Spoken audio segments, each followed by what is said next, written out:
محمد إبراهيم في مدرسة النور للمكفوفين بالإسماعيلية. بفضل الله حفظ القرآن كاملة، حفظ الأحاديث النبوية بالعربي وبالإنجليزي. أنا عماد حسام البنا، مدرسة النور للمكفوفين، محافظة إسماعيلية. حافظ 11 جزء من القرآن الكريم، وبفضل الله أختم القرآن كامل. رمضان كريم فتح يا عالم 30 يوم فيه أنا وسعادة. فاكرين أسيل؟ ما شاء الله كبرت أسيل وحفظت القرآن الكريم بالكامل. فاكرين كمان عماد اللي كان لسه صغير قوي؟ عماد حفظ 10 أجزاء من القرآن ولسه مكمل. استضفناهم قبل كده في سنوات من خير وبركة.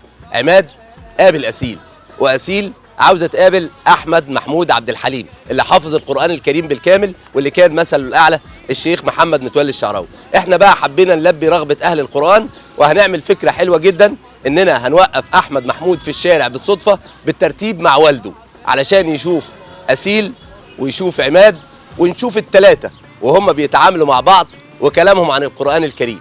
الحلقة دي مهمة جدا لكل اللي بيحبوا القرآن. خلينا نشوف الترتيب، يلا بينا.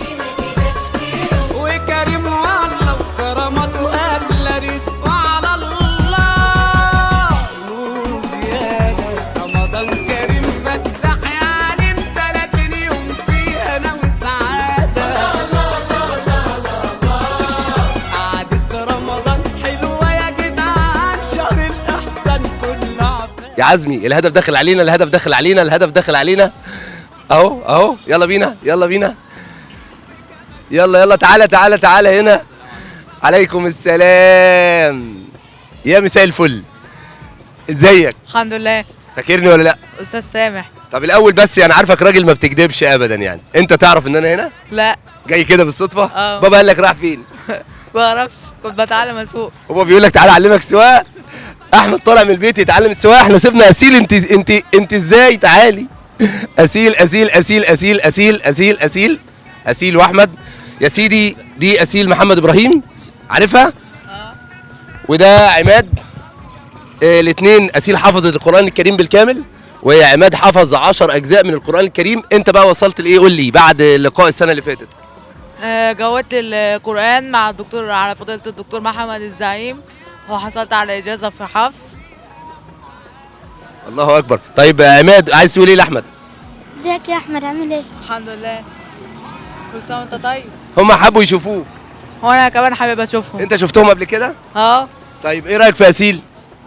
أسيل مجتهدة، بتحفظ بسرعة، حابة تحفظ. اسيل عايزه لما تكبري تبقى ايه؟ دكتورة في كلية الألسن. طيب حابه تقول ايه لاحمد؟ ازيك يا أحمد، عامل ايه؟ الحمد لله بخير. ازيك يا أسيل؟ كل سنة وأنت طيبة يا أسيل. انا عايز بقى كل واحد يقول عشان ابقى معاكم. طيب انا عايز بقى، انت حافظ كام جزء؟ انت حافظ كام جزء؟ انت حافظ كام جزء؟ القرآن كامل. القرآن كامل؟ وانتي؟ برضو القرآن كاملة. وعماد بقى؟ 11 جزء. طيب طبعا احنا يعني في الشارع كل الناس، يعني الموضوع طبيعي بدون اي ترتيب. انا عايز اسال سؤال واشوف مين اللي هيجاوب عليه بسرعه. والنهارده احنا معانا هدايا بقى للثلاثه. تحب لو هندي هديه، ندي هديه الاول لعماد ولا ليك ولا الاسيل؟ كلنا لينا هديه. كلكم؟ القرآن لينا هديه. القرآن ما شاء الله، يعني انتوا مش محتاجين اي هدايا غير القرآن. ندي هديه ليك الاول ولا ندي هديه لاحمد ولا ندي هديه لعماد؟ لا أنا الأول اللي هاخد بريزنت. البريزنت؟ لا كلميني عربي بالله عليك، بالله عليك عذبتيني، كلميني عربي. انت بقى ندي هديه لمين الاول يا عماد؟ تختار ندي الهديه لاحمد الاول ولا ليك الاول ولا لاسيل الاول؟ كلنا. طيب قولي لي اي حديث او قولي لي اي حاجه انت حافظاها. الواحد والثلاثون. قولي بقى.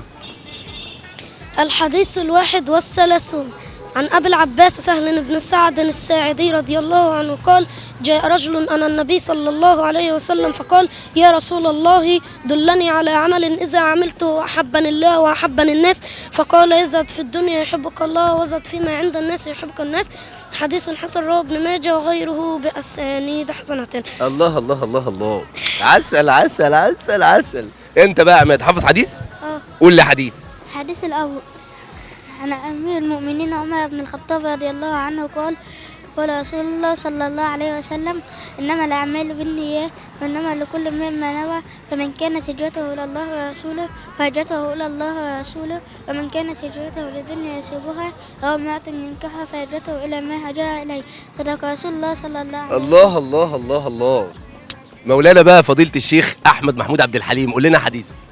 قال رسول الله صلى الله عليه وسلم بني الإسلام على 5: شهادة أن لا إله إلا الله وأن محمدا رسول الله وإقام الصلاة وإيتاء الزكاة وصوم رمضان وحج البيت من استطاع إليه سبيلا.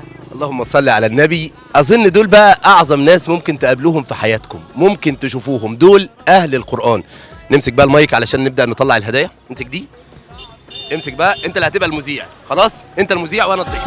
وحوي يا وحوي وكمان وحوي رمضان جام قولوا معانا هل هلاله رمضان كريم يا جماله. دي كانت حلقة النهاردة. جايين نكافئ بس أهل القرآن وجايين نقول لهم كل سنة وأنتم طيبين. الدكتور أبو بكر العوضي بيحب أهل القرآن الكريم، والهدايا دي هو قال لي خليها دايما للناس المحترمين. حابب تقول له إيه؟ شكرا وكل سنة وأنت طيب، ودايما نكون عند حسن ظنك وربنا يرفع شأننا بالقرآن إن شاء الله. شكرا جزيلا لكل اللي ساعدوني النهارده في ان الحلقه تطلع بالروعه دي والجمال ده. شكرا فريق العمل اللي تعب معايا النهارده، شكرا والده اسيل، شكرا والده عماد، شكرا ابو احمد ووالدته اللي رتبوا معايا واللي تعبوا علشان احمد. كان المفاجاه كانت حلوه بالنسبه لي، أيوة طبعا، ما كنتش عامل حساب. أنا ما كنتش أعرف أي حاجة خالص. احمد جاي بالصدفه على انه بيتعلم الموتوسيكل، لقينا مستنيه. اسيل معانا مستعجله طبعا، عايزه تشوف الهديه. انت عايزه تشوف الهديه؟ اسيل مستعجله جدا عشان تشوف الهديه. اشوفكم على خير في حلقات تانية كتير. شيروا الحلقه دي وقولوا للناس ان عماد حافظ 10 اجزاء من القران وناوي يكمل القران بالكامل. اسيل حافظ القران بالكامل. احمد محمود عبد الحليم حافظ القران بالكامل. هي دي النماذج اللي لازم نسلط الضوء عليها، وهي دي النماذج اللي لازم تدخل بيوتنا كل لحظه. وحضراتكم طيبين. شكرا فريق العمل، كل خير وبركه وحضراتكم بخير.